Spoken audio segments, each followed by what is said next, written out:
What's up, everyone? In this video, you're going to learn a ton of useful words and phrases about natural disasters.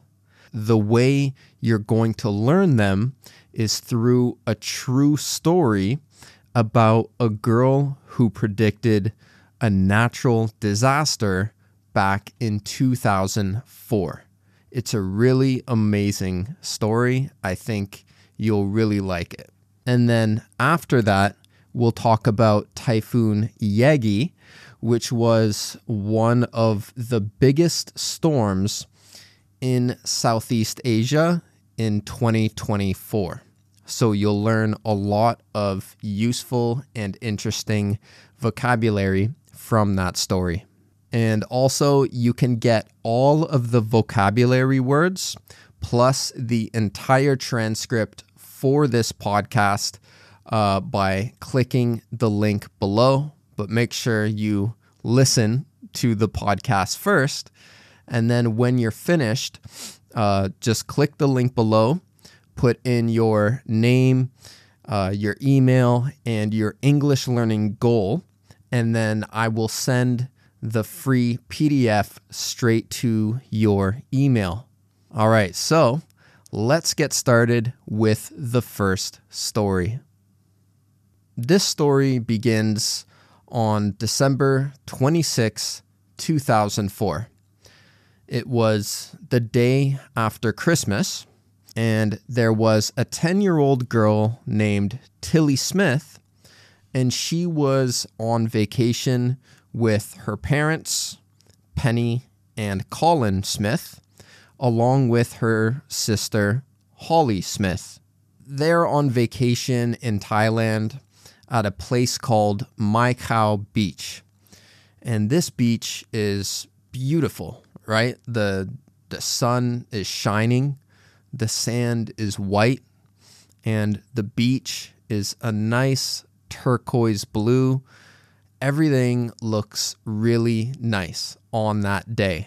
Because of the beautiful beach and the nice weather, the Smith family decided to take a nice long walk on the beach in the morning.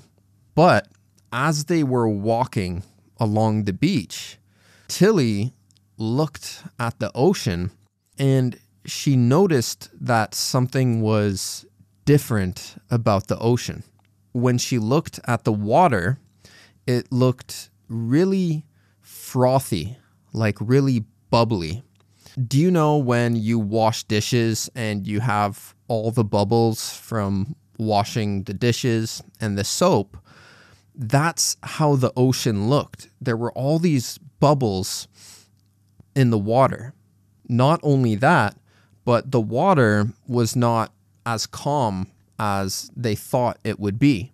And something really weird was that the tide, which usually comes in and out, right? You're at a beach, the water comes in and out, but instead it just kept on going out.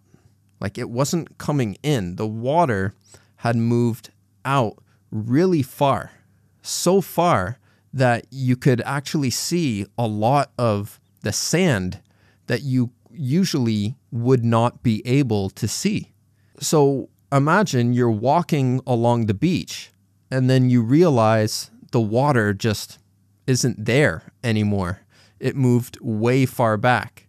And not just that, but there's all these bubbles like someone was washing dishes in the ocean. It looked really strange. And when Tilly saw these signs, like the water far back and the bubbles, she started to get really nervous. The reason she started feeling nervous was because she remembered a lesson from her science class just a few weeks ago. And in that lesson, the teacher was explaining what it meant when you saw these signs. So because of this, Tilly starts getting scared and she goes to her parents and she tells them, we need to get off the beach right now. This is really dangerous. This is urgent. We need to go. Tilly stayed calm, but she wanted her parents to know how serious this was. But, you know, since she was a 10-year-old girl, her parents were like, yeah, okay, Tilly, and just kept on walking. They ignored what she was saying at first. Because of this, Tilly started becoming more hysterical, like more panicked, to the point that she just sat down on the sand. She wouldn't walk anymore. And she just told her parents, like, please, we need to go. I know what this means, and it's not good. So finally, her parents kind of started to listen. Her mom kept walking. However, her father started to feel a little nervous, and he said, fine, let's go back to the hotel and let's talk to the staff. So then Tilly, with her father, went back to the hotel, and they told a security guard about what Tilly was worried about. They told him that, you know, the signs on the beach of the bubbles in the water and the water being really far back from the shore was a sign of something really bad. What they said to the security guard was that there was going to be a tsunami. At that time, there was actually a Japanese guy who was right there while they were talking to the security guard. Tsunami is a Japanese word, and that Japanese guy knew what it meant. And he said, actually, yeah, there was an earthquake in Sumatra not long ago, so your daughter is probably right. So then people finally started to take Tilly seriously. The security guard went out to the beach and he started waving the people to come back to the hotel to safety. Because of that, they were able to evacuate dozens of people from the beach. Not only that, but Tilly's father also ran back to get his wife and her sister, and he told them, like, get back here, there's a tsunami coming. So luckily, the family was able to make it to the second floor of the hotel when the tsunami hit. When the tsunami hit, it was huge. They described it as a wall of water 30 feet high. As you may know, a tsunami is a giant wave, basically, right? And so that giant wave, that tsunami, crashed into the hotel and destroyed everything in its path. The family was able to get to the second floor and go out on the balcony to see the wave basically destroy everything that was around them. So just a few minutes before that, you had a nice beach that was calm, you know, tourists walking around, relaxing, taking photos. And then just minutes later, everything was gone. Everything was swept away. The area was completely flooded, full of debris. And debris is just things, right? It could be beach chairs. It could be umbrellas. The whole area was destroyed in just seconds. Now, you may know about this tsunami. It was a really devastating natural disaster. It took about 230,000 lives across a few different countries in Southeast Asia. And in Thailand alone, there were around 5,000 fatalities. But the amazing thing is that on Mai Khao Beach, which was the beach that Tilly and her family were on, there were some injuries, but there were no fatalities. No one passed away because of what Tilly did. After the tsunami happened, of course, the aftermath was really bad. They had tons of cleanup to do. Water was contaminated. Many people were left homeless. But the bright side is that on that beach, no one passed away. So after this happened, the story of Tilly became quite famous, and she was called the Angel of the Beach by the news outlets, basically across the world. Her parents, in interviews later on, said that they were convinced they would have passed away if Tilly wasn't there to warn them. And likely many other people on the beach would have passed away as well. Because before it happened, no one had any idea. All the tourists were just walking around, and some even thought it was interesting that, oh, look, like the water moved back. Huh, that's cool. And, you know, they would be walking around, maybe picking up shells or taking photos of this strange phenomenon. And so if Tilly wasn't there to warn everyone, then it likely would have been much worse.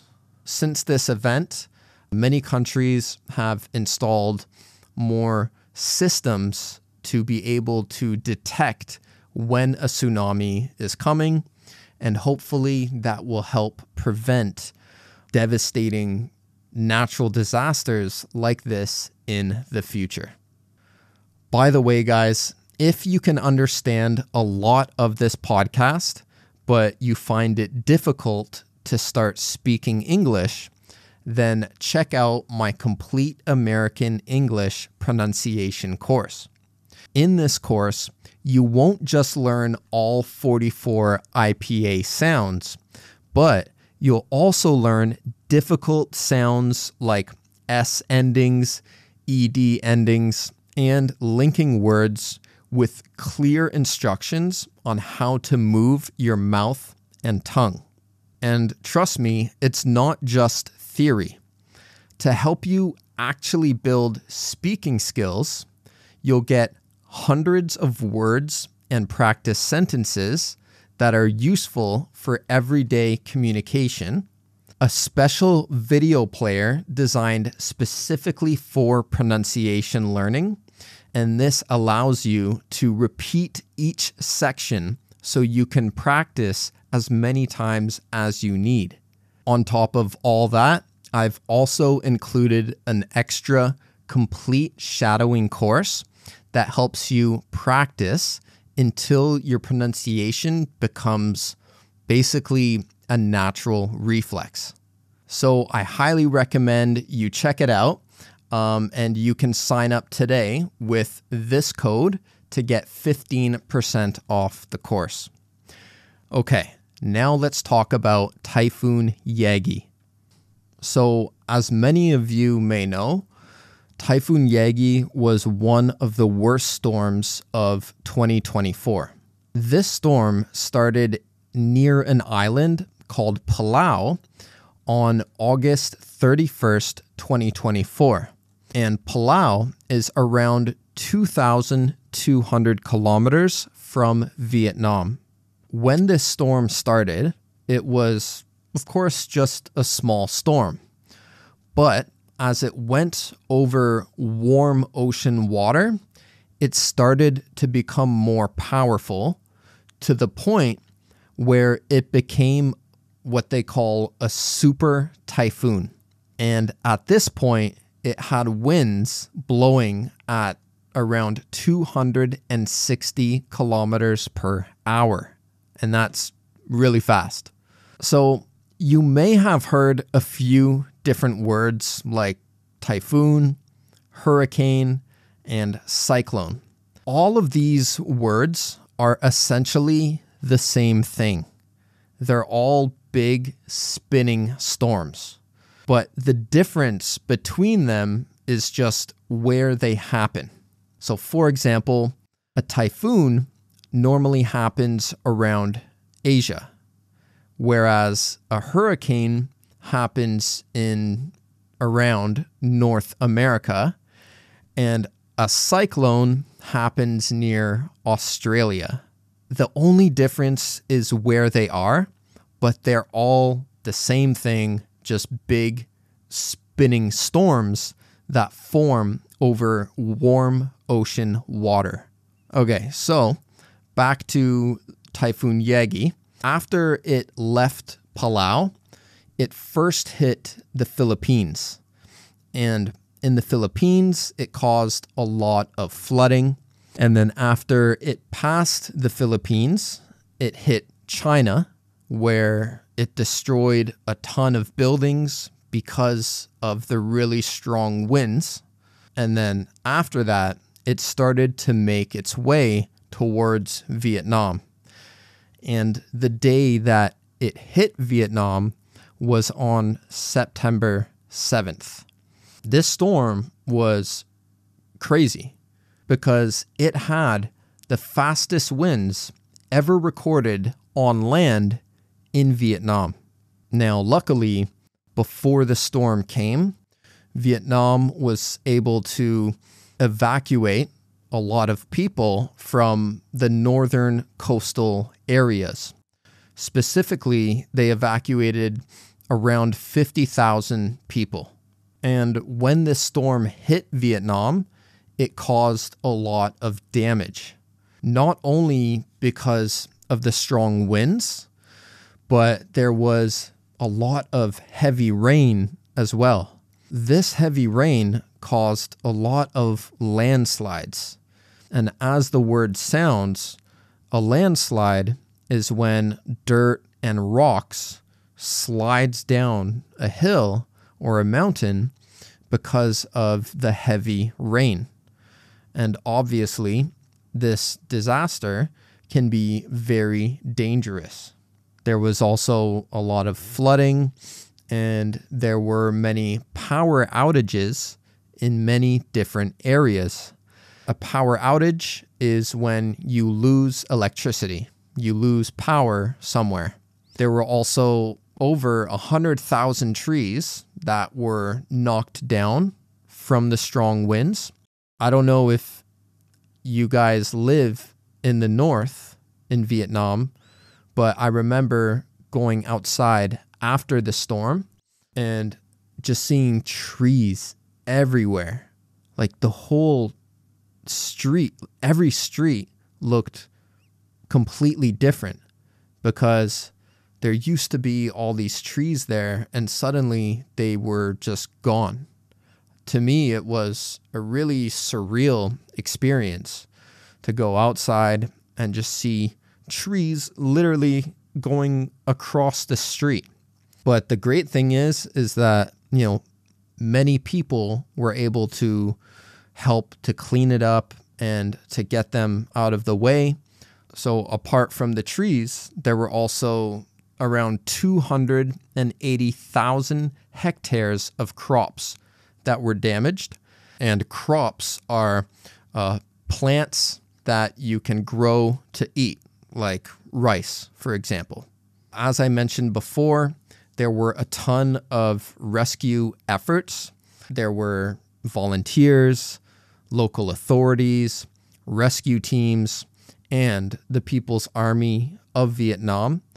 Everybody basically came together to help clean things up and to help rescue people who may have been trapped by the landslides and the debris from the storm.